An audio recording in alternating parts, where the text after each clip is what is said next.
Well, hello, everybody.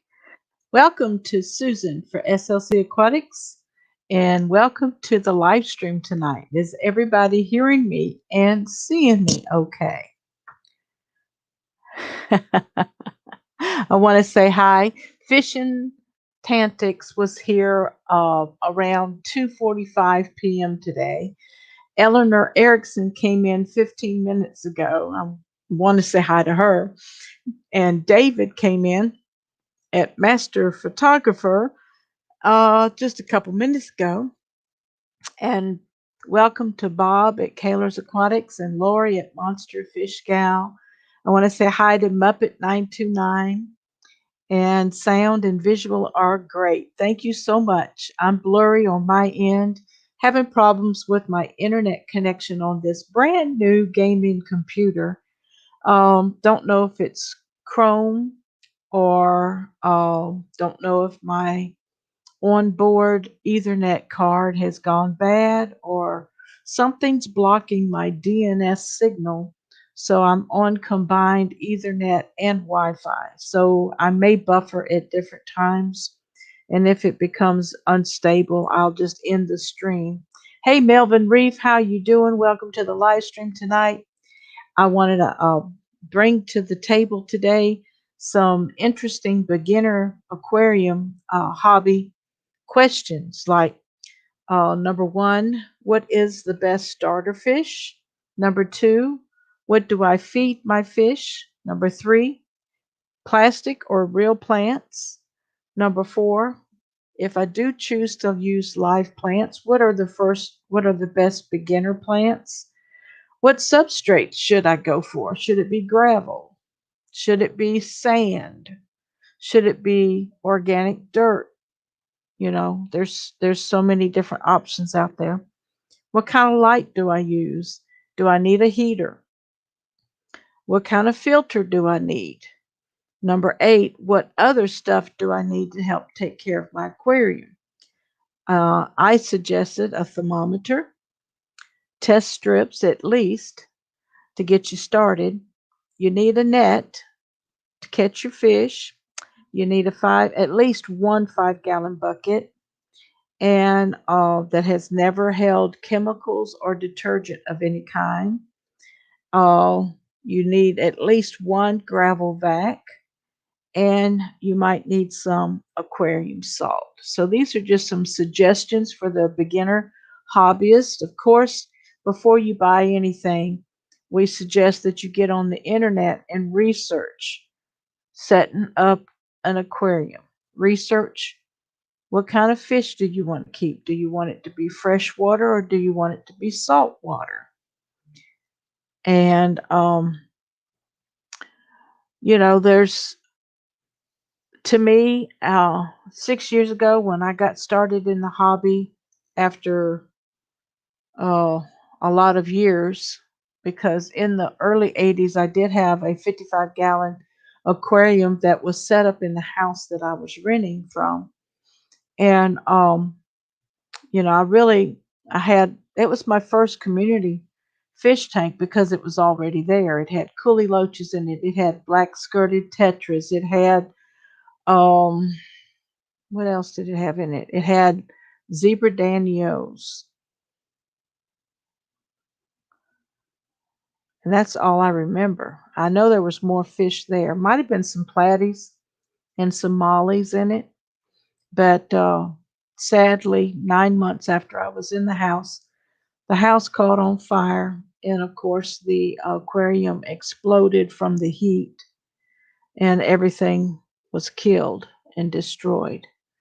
But Susan, disco days, yes, back in the 80s, Bob, and I wasn't discoing back then either. I did in the later 80s, and my favorite band was Huey Lewis. Was it Huey Lewis and the News? Something like that. Long, long time ago for me. Oh, the early 80s I was kind of discoing. Yeah, late 70s, early 80s, sure was. Yeah, that was awful. But what was worse, my son Joshua, he was 3.5 years old, and he was trapped in the house, and it was quite a rescue effort to get him out. And for 3 days, his eyes were swollen shut from the smoke. He wasn't burnt. I think his eyelashes were burnt, and maybe a little bit of, I think it was his eyelashes. But thank God he survived that. Yep, I've got some stories to tell, but that are not fish related. Just the miraculous miracle working power of my Lord. Um, David says, "Hey, I remember seeing the Beatles when they played the first time on Ed Sullivan." LOL. Yeah, I was alive then too. And I never will forget the first performance of Elvis Presley. Everybody was just totally shocked and just said how indecent he was, shaking his hips. Oh, great memories, great memories. Let me holler at Rod a minute.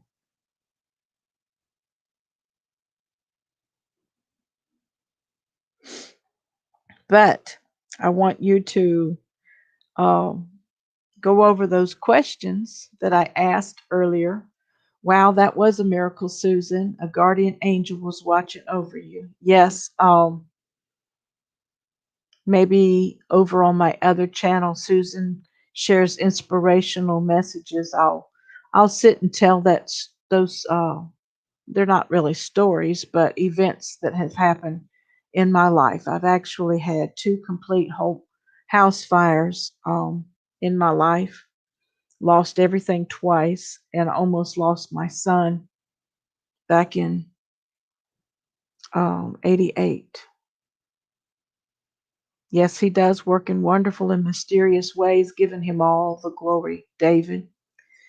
Um, my daughter Jessica and I are even going to start getting together on my other channel, and we're going to start doing some Bible studies and testimonies and inspirational moments on that channel as God helps us find the time to do that. But tonight, let's talk to the new hobbyist, the new fish keeper, the one that wants to start up a tank for the first time. Um, I may not have done it the right way 6 years ago.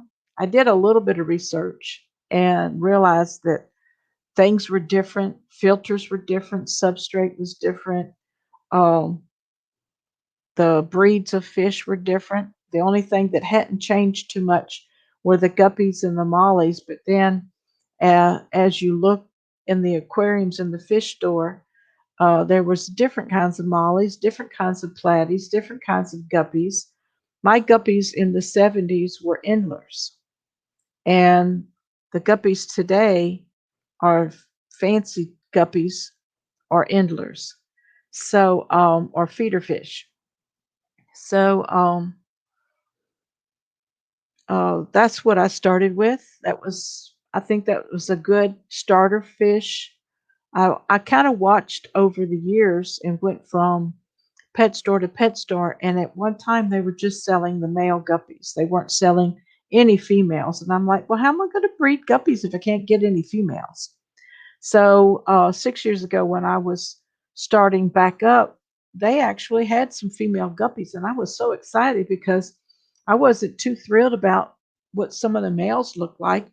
So I got three pregnant guppies, knowing that they were going to have babies, and they probably were hit with every Tom, Dick, and Harry. So we were going to have quite a combination of fry.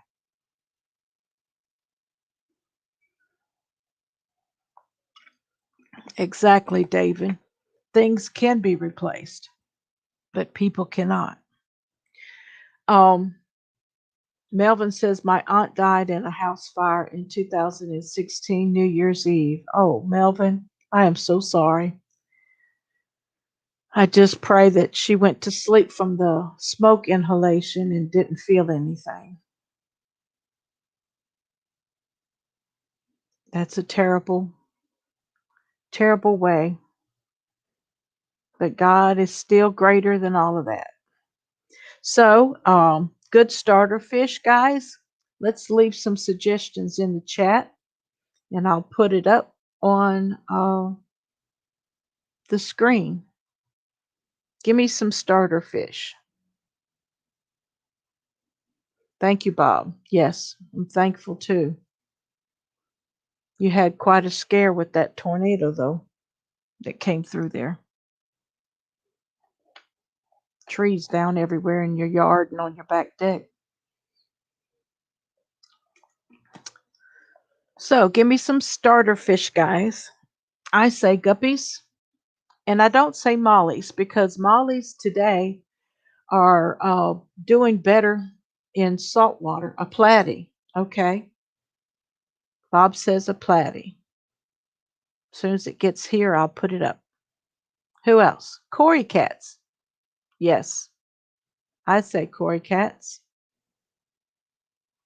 and platy, and of course I say guppies. Cory cats were my first egg layers that I ever had in my aquarium, David, and they bred by themselves, and I didn't even know it.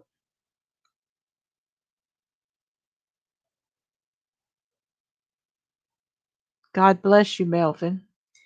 Tetras. All right, tetras. Yep, I would say a large school of neon tetras or the cardinal tetras. I don't know if the cardinal tetras have a different water quality than the neons, but when I got started, I did have some neons that I put with my guppies, and I realized they really needed two different tanks. What else? Some people would say goldfish, but I don't say goldfish because they put off a lot of waste. They eat all of the plants.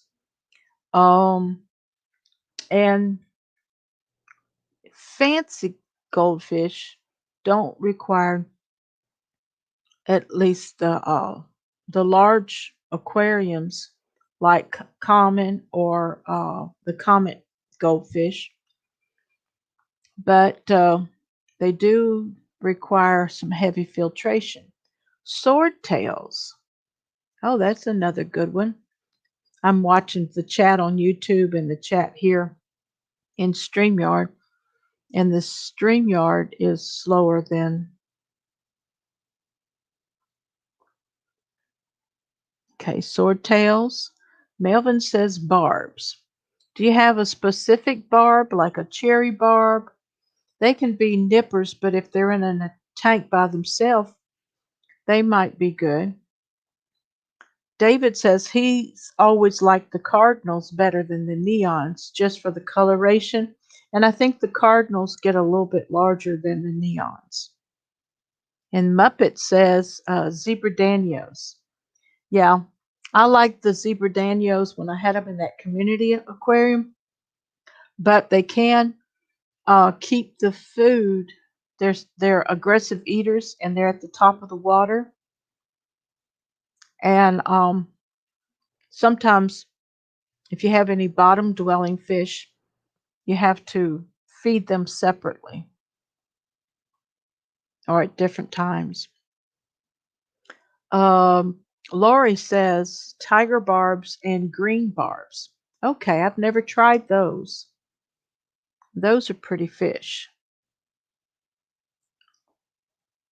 Look at here, guys. Bob says my mom had a bowl with goldies in it. They gasped for air, and at 5, I thought they were hungry. I gave them some of my red hots. Didn't go well for them or me.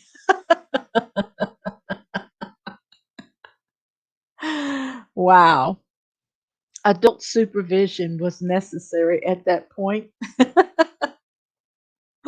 Cherry barbs and twin gold barbs. Yeah, all of these are great suggestions.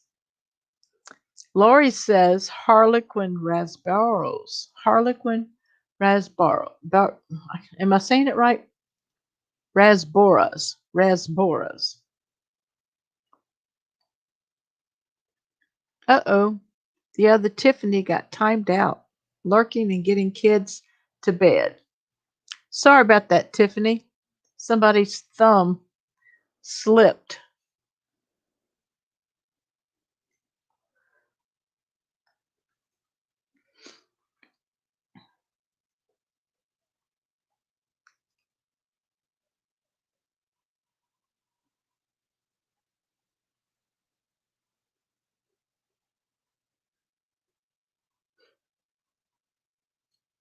I'm sure that was an accident.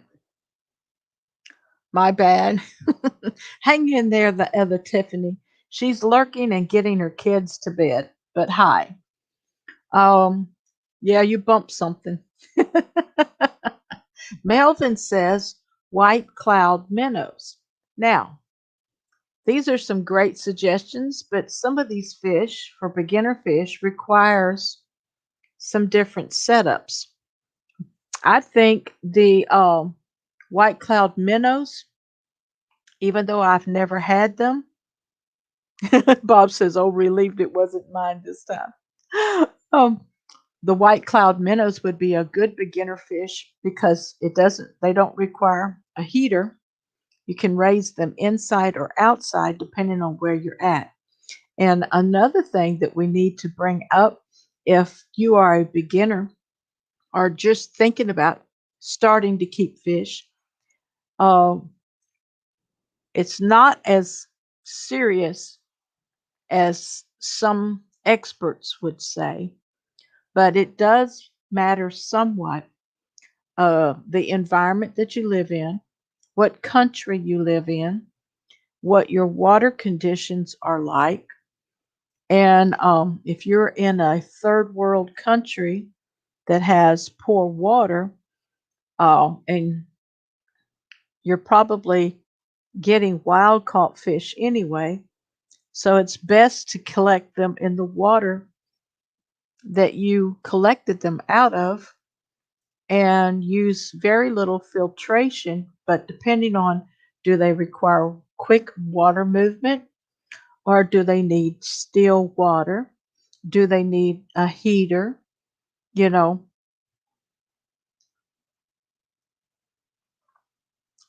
and Lori says betas. Yes, a lot of people start with betas. And I've seen that. People who really don't have a lot of experience.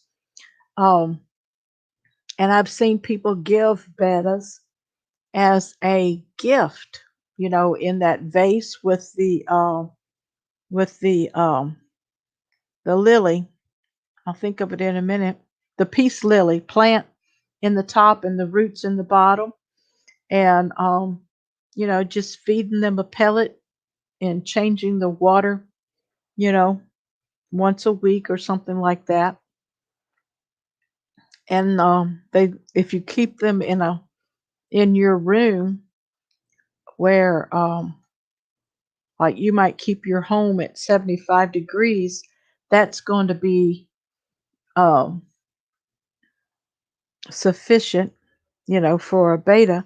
But we, as experienced hobbyists, suggest don't put them in a vase. Go ahead and get them a 3 to 5 gallon aquarium, and they come in kits. Melvin also said rainbow fish. Rainbow fish. That's not so sure if that's a good beginner fish. Anybody else want to sound off with that? Fishing Tank is back. Good evening, y'all gorgeous people. Love you. Um, let's see. The next question. What do I feed my fish? But before we feed them, you want something to put them in. I suggest get a kit. because if you really don't know what kind of filter, whether you need a heater, what kind of light, what kind of hood cover or tank cover do you need? Hey, Jack and Dan, we we live better. Tank size and good water are necessary for rainbows. I agree, Bob. I believe that rainbow fish are more of an intermediate fish instead of beginners. They are very pretty, and considering the tank size that you start with, um, most of us start with small aquariums because we think that it's going to be too much to take care of a larger tank. But we know now, as a little bit more experience, that bigger is better than smaller. So don't forget to hit that like button and share out this stream so that others can participate and also share out with people who are just getting started. So I suggest getting kits at your local fish store. And if you can't afford that $115 20-gallon kit, you want to look online for used aquariums, and then you want to do a water test to make sure it's not leaking. And then you want to disinfect it with some white vinegar and water. And I do believe, wow, I forget what the solution is. I want to say a quarter cup of white vinegar, distilled white vinegar, in uh, a gallon or two of water, and that will help disinfect the tank. You don't want to scrub the corners because you'll mess up the silicone. If it's leaking, you're going to have to scrape all of that off. And it's a good learning curve, but you might not want to do it as a beginner. You might want to just go buy a brand new 20-gallon aquarium kit because it comes with the filter, comes with the heater, it comes with the lid with the light in it. It also comes with a thermometer strip or a thermometer. And all you have to do is add your substrate and what plants and decor you want to put in there. So, um, thank you, Bob, for sharing it out earlier. Fishing Tank said, I sell desktop kits for doctors and nurses. That's awesome. Because I've been in a couple, like a dentist office or a doctor's office, and they have a little desktop kit. They've had bettas in them, they've had guppies in them, they've had some platies in them, and that is a good beginner. That's a good way to get them started. They just have to change the water once a week or once every 2 weeks once it gets established. Xanadu, hey, how you doing? Good to have you in the live stream tonight. I'm gonna put that on the screen, Fishing Tantics. I think that's a great thing to do is to sell kits for doctors and nurses. So, do you want to tell the beginner to start with plastic plants or start with real plants? I think they're going to be stressed out enough to keep the fish alive. I started with plastic plants and decor because I was nervous about getting started again, and I was more worried about keeping the fish alive and knew nothing about live plants and how to keep them alive. David at Master Photographer says for plants, I'd go with live, fast growing, like hornswort. The fast growth will allow the plants to absorb nitrites and ammonia. Yes, the live plant actually uh, would help the beginner with the cycle. And I did a fish in cycle because I knew nothing about the nitrogen cycle. Um, Back in the 70s, we didn't know anything about a cycle. We put some, I don't even think we had to use dechlorinator. We put something in the water, and then we just plopped the fish in. And as a kid, when I had guppies, we had well water. So I don't think I put anything in the water to treat it. And I had hornswort or guppy grass that the old lady who gave the fish to me, and it wasn't just a gallon bowl. I believe it was a 2-gallon glass bowl with some guppies, a little bit of sand and pebbles down in the bottom, and it was either guppy grass or hornswort, and they just had babies all by themselves. And if you start with live right away, it's better just to get into it. That's right, Jack and Dan. But it does depend on your confidence level. I think I was scared to death. I was approached outside of the pet store the day I was bringing home the 20-gallon kit by a young man who said, "Are you going to start? Are you going to get some live plants?" I said, "No way." I was so scared. Depending on the fish, consider silk plants like bettas. They need silk, not plastic, because the plastic plants can actually shred and tear their finish, right? And that's a good point there too, Bob. Lori at Monster Fish Gal said Anubias and swords are good beginner plants.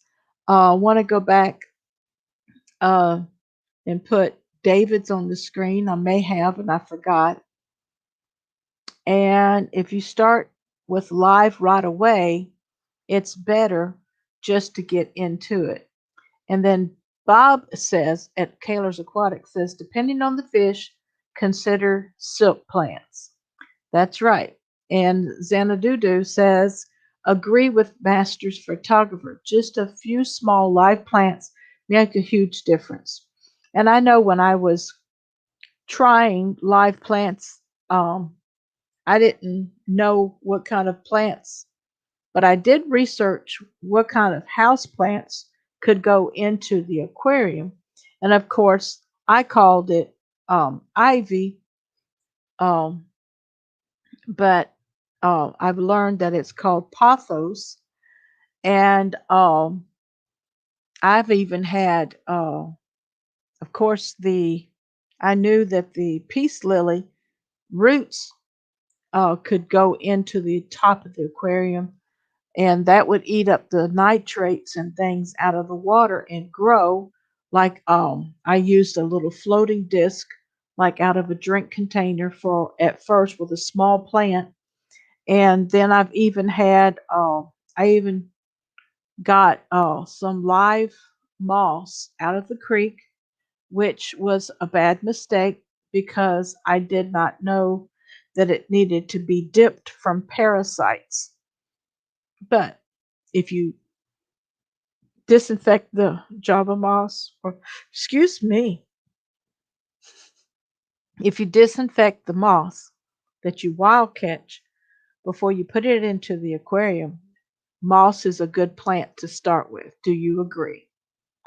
Melvin says he started with plastic plants because I couldn't mess with live plants because I'm allergic to grass and etc. And I will break out of my eczema. That's true. Um, Dan said, let's see. Let me see. Jack and Dan says if you just start live away, it's better just to dive into it. Okay, I'm repeating. And Kaler's Aquatics is saying live bearers or egg layers. Yep, that's a choice. And for a beginner, I would say egg layers, because if you don't have any experience with live bearers at all, whether you have experience or not, you can get overwhelmed quickly. And some egg layers, they breed so quickly also in larger numbers, actually larger numbers than the live bears, because the live bears can drop 15 to 30 to 50 live fry at one birthing, but egg layers can produce 100 to 300 to 500 uh, eggs at one time. True or false? Yes, Melvin, I understood that you meant eczema because you have sensitive skin. I did understand that. Thank you, honey. And then David, the master photographer, said he was unaware of those allergies affecting aquatics, and I'm sorry you have to deal with that. And we learn all the time from those who have situations that we are not aware of. Um, Muppet says, I started with plastic. Took me 10 years to get into live plants. Wish I started sooner. I got good at putting together nice plastic plants, though. I bet you did. I probably lasted a year and started putting house plants in my aquarium. And then I think the first live plant that I bought was hornswort. And what else did I buy? An Anubias. And I think Java fern that I started with. Jack and Dan suggest first plants I used back in the day were banana plants. Had them in my angel tank then when I was 5. Easiest plant ever. Great starter plant too. Okay, I've never used the banana plant. And then, of course, Master Photographer says that's a great suggestion. Melvin says thank you so much. It was after high school that I had eczema. My sister has it too, except my little brother. That's cool. Um, and then the next thing, uh, whether you go live or plastic, what are some substrate suggestions that you all have? I started with gravel, and I made sure that it wasn't the teeny tiny gravel and it wasn't the large gravel. It was more like the intermediate gravel. And I don't know the measurement. I don't know how many millimeters it was. It might have been 3 to 5 millimeters. Um, it might have even been larger than that, 6 to 8 millimeter pebbles. Aquaballs, hello, how are you doing?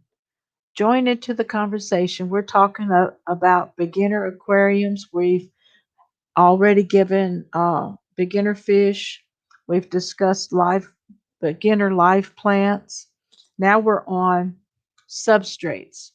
I know that the pet stores sell these nice little 1, 2 pound uh, substrate bags of gravel, sand, pebbles, lava rock. Uh, I haven't personally seen any organic aquatic soil in the pet store. With live plants, I'd go with some type of aquatic soil. Very good suggestion, but this is for a beginner. Um, would you start with aquatic soil by itself, or would you talk to them about capping that soil? I love gravel. I think gravel is easy. Um, it's simple. They tell you to rinse it off before you put it in the aquarium. It has very little sediment to it. George, I guess that's aquaballs. Thank you. Oh, George, do you use any soil substitute? I love gravel. Let's see. I don't use soil substitute. I use gravel, and I've capped that gravel uh, with 2 inches of sand lately. But for the beginner, you want to put 1 to 2 inches of substrate in your aquarium, and then you want to learn how to do your gravel vacs with your water changes, but you don't gravel vac the whole bottom of the aquarium with every water change. I suggest in thirds. You divide in your mind your aquarium into thirds. And when you're doing a water change once a week when you first get started, you want to gravel vac 1/3 of the substrate. You don't want to rinse your filter media out uh, because some people make the mistake and take their filter media and wash it under the spigot. Well, you're killing the beneficial bacteria that is needed in your filter media to help keep the cycle in your aquarium so that you don't lose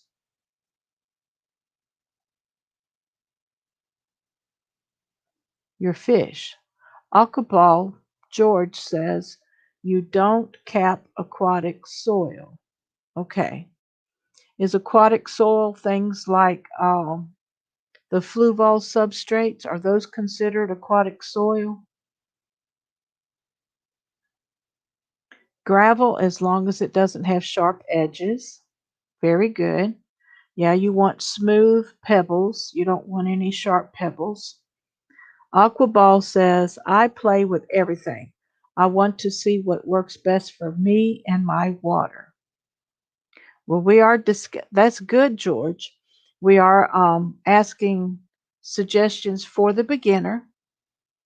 Gravel and sand works well, Bob says.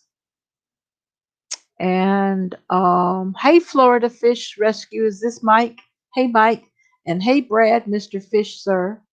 Melvin says that he started with gravel, the colored ones. Then I advanced to the gravel with brown color and light brown color.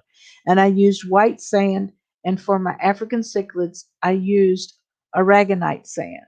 Yes, I've used aragonite sand also.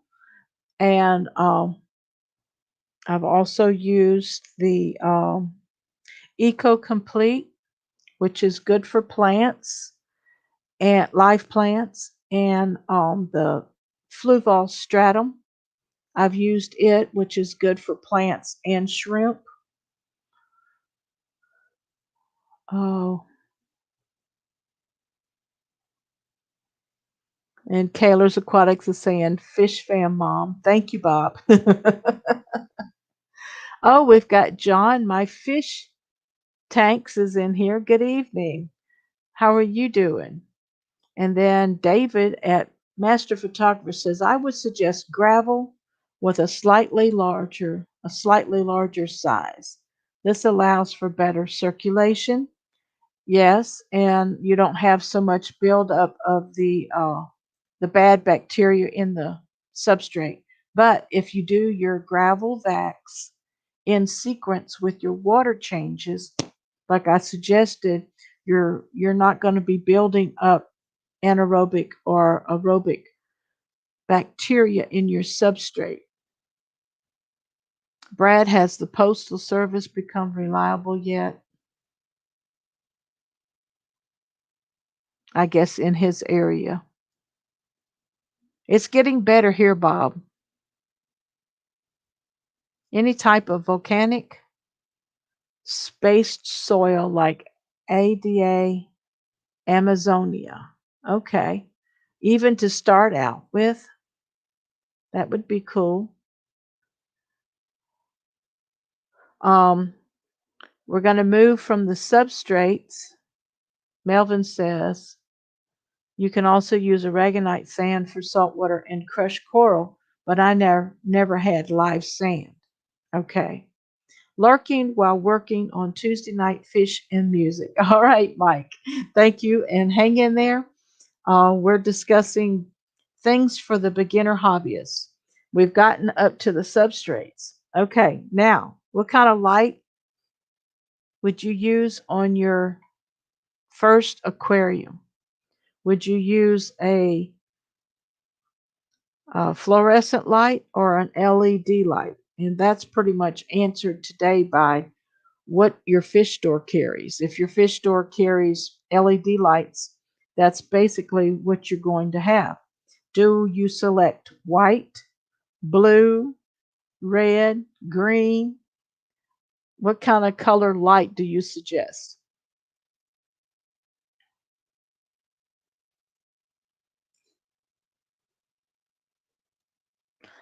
Bob says LED.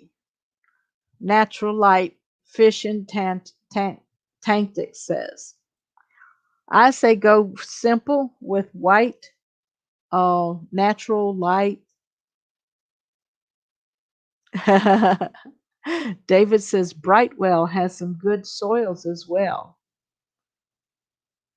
Moving on to lighting, David.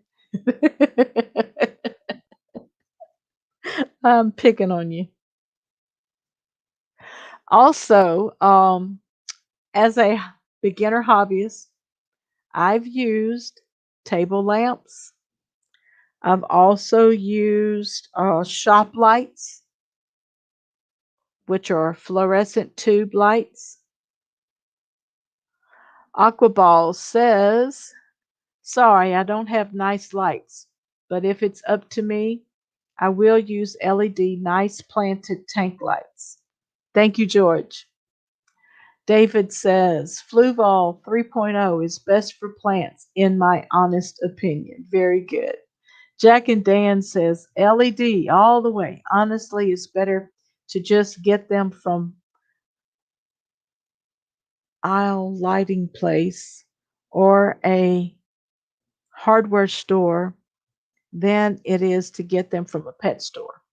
And in the beginning, I suggested buy the aquarium tank kit that comes with the hood and the LED lights. I would start with that. That's simple, it's easy. If you need to go a little bit cheaper because of your budget, I would say put an old fashioned table lamp or a shop light. If it's under a cabinet, I've even bought those cabinet lights that are fluorescent from Home Depot or Lowe's that screws to the bottom of your cabinet, has an on off switch, or plugs into the wall.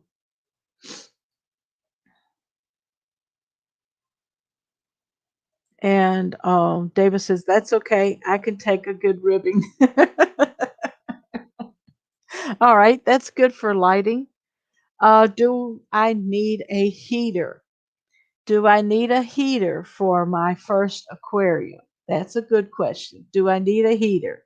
Hey, Kevin Long, how are you doing? Good to have you in the stream tonight. We are discussing the beginner hobbyist, and we have come up to the point we've discussed our beginner fish, what plastic or real plants, what kind of substrate, what kind of lighting, and now we're on the question, do I need a heater for my aquarium? And of course, that depends on what kind of fish you're keeping and what kind of environment do you live in, and at what temperature do you keep your home year round. Yes, it totally depends on the fish. Very good. Thank you, Bob. It totally depends on the fish. If you're getting live bearers, most of them are tropical. If you're getting egg layers, some of them are tropical and some of them are cold water. Um, wow. Like certain cichlids require higher temperatures, so you're definitely going to need a heater because very few of us keep our houses at 84 and 86 degrees Fahrenheit. Melvin said, well, had the Tetra LED white light, the Aqueon strip lights, and the Aqueon LED for my 40-gallon breeder. Yes. Um, I've had strip lights, I've had LED lights, and I've also had the fluorescent T bulbs. And I like the lighting of the fluorescent, but the fluorescent sometimes can cause, to me, more algae. I believe it puts out a warmer light spectrum, and the LEDs put out a brighter light spectrum. And some of our aquarium plants that are live require the white light instead of the warm light. Um, Jack and Dan, this is good. Well, you know, lighting is kind of our thing. We've done a lot of videos showing people how to do the sort of things. It's really not that hard once you start to mess around with it. Yeah. And like Jack and Dan says, watch some of their videos to understand how they've done their lighting, what they do, and how it affects our plants. They do all kinds of tests with it. And Dan, which do you prefer? Bob says. Yeah. Which do you prefer? Do you prefer the LED? Do you prefer the fluorescent lighting? And if so, why? Give Susan a thumbs up, please. Thank you, Bob. Y'all give me a thumbs up. 18 watching. I do have a low signal at this time. Hopefully, it will buffer back up. Hopefully, you're not buffering. Are you buffering? I'm frozen. Come on back. Okay, I'm back. All right. Bentley Pasco says he's been testing some lights, and I don't remember the name, that are very budget friendly. And I know we've used some of the Aquanet lighting, LED lights, um, that are $10 to $15 depending on how long you need, and they go on up by the every $5 according to every 4 or 5 inches. And so lighting and heater do, and of course you need a heater depending on the fish, and you should research what temperatures your fish needs to live in, and that means to be healthy, to reproduce, and to live a, a good lifespan for their species. And every fish is different. So when you make up your mind what kind of fish you want, make sure you check out those qualities of what kind of heat, what kind of temperature, what kind of pH do they like to live in? Do they need to live in acidic water, uh, alkaline water, fresh water, brackish water, or salt water? Melvin also says, I remembered that Petco told me I needed a heater for my goldfish. I remembered one summer my room was in the attic and I was scorching hot. I came home from the mall with my nephew, my goldfish.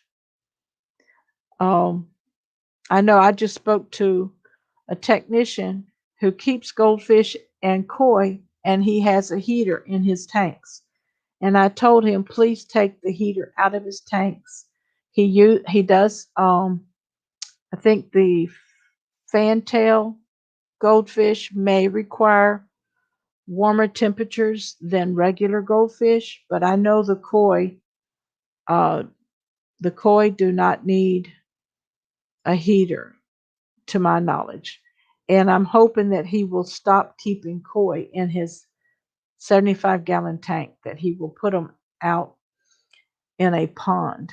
I suggested a 500-gallon pond or tub for a couple koi until they grow a certain length, and then he needs to actually have a pond to put them in. That's my suggestion. Also, we are up to heater. Filters. If you buy the kit usually comes with a hang on the back filter that has a carbon um, filter media in it that has carbon in it, and it needs to be replaced at least once every 3 to 4 weeks because the carbon becomes toxic and will start releasing those um, toxins that it has absorbed back into the water column. So you need, and what I do, I just cut the filter media open, empty the old carbon out, get some activated carbon, and put it back in there after I rinse it, put it back in the filter, and I stick it back down in my hang on the back filter.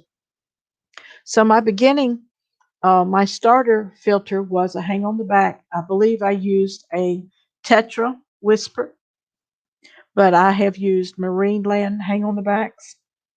I have used Aqua, Aqua, I know what it's called.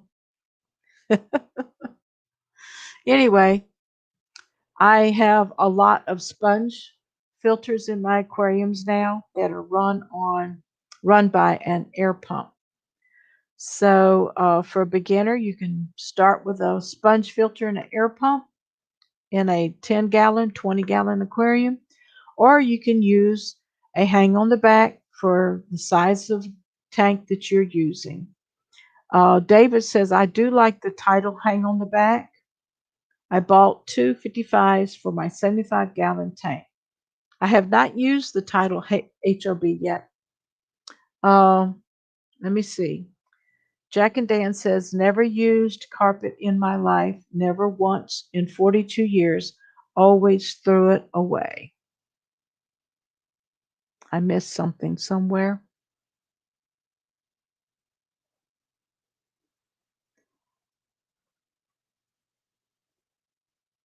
Let me see. Whatever's on sale, 90% of it is your own creativity. That's what we always say.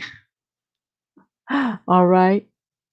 And Aqua Balls is saying hi to Muppet. And then Melvin says they were cooked at the top of my tank, my comet goldfish fantail and shabumpkin. I am so sorry, Melvin. Yeah, we can't always listen to those store technicians because they really don't know every situation. Jack and Dan says hang on the back is also nice because you don't have to reach your hand inside the tank to clean the sponge. It's just easier, but sometimes you don't have room for it. You got to put the sponge in. Yeah, I understand. I use them both on fresh and salt. And some people like if they get a large aquarium, 75 gallons or bigger, to start with, they start with canister filters. Some use sumps or rephoriums.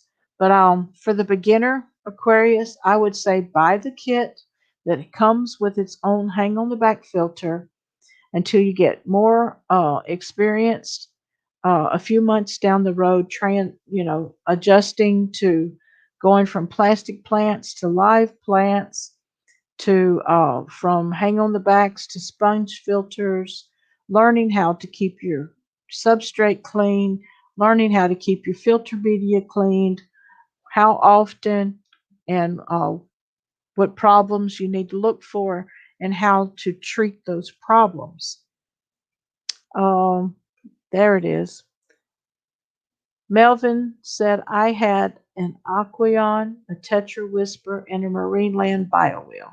Yes, I love the Marineland BioWheels. I have a couple Penguin, and I have a couple, I believe, 75s that actually just quit working for me. We had a power spike the other day, and the motor hasn't come back on yet, but I'm going to clean it out, realign the rotor with the magnet to make sure the magnet is still good. Okay, so we're up to the filters. And then at the beginning of this broadcast, we only have 5 more minutes. So I'm going to go ahead and read them off. What else do I need for my aquarium to help take care of it? I say, first of all, you need a thermometer if it doesn't come with your kit. I say test strips to get started with testing your quality of your water, and then learn how to use the master test kits. This was fun, Susan. Thank you, Jack and Dan. We got to get some stuff done. Don't forget to check out Friday's video coming up. We named a fish in our princess tank. Oh, it's not showing. It's not showing. There it is. Don't forget to check out Friday's video coming up. We named a fish in our princess tank after you. Another one after Mary Page Flynn. Thank you so much. Tetra Whisper are great self-starting filters, And then Daniken at Kenny at Daniken says, sorry I'm late. Hello, Susan. Hello, Kenny. Yeah, we're wrapping it up. So I'm going to finish with what other stuff do I need? You need a thermometer. You need to start with test strips. Hello, Fish Keeping Jamaica. Hey, Raleigh. You need a net if it doesn't come with your kit. And you need the size of the net of the fish that you're keeping. You need at least one 5-gallon bucket. You need at least one gravel vac. And I suggest some aquarium salt for taking care of some minor issues that you might have. So, Melvin says he doesn't like the marine land filter. The 200 penguin biowheel broke down on me after a year of having it. Yeah, you might want to take it apart and clean it out and see if it starts working again. Ooh, he was out picking up a 300-gallon. All right, Kenny. But I want to thank everyone for coming out tonight and participating with the subject. I hope you all can share it to a playlist, share it out to other people who might be wanting to get started in the fish hobby. And we hope that we gave them some information that didn't overwhelm them, but maybe answered some questions that they had. So thank you again. See you all next week, hopefully Tuesday night at 6 p.m. Central Standard Time. This has been fun. This is uh, Susan for SLC Aquatics. Hashtag Fishfam Mom. Touching lives one fish at a time. We love you and God bless you.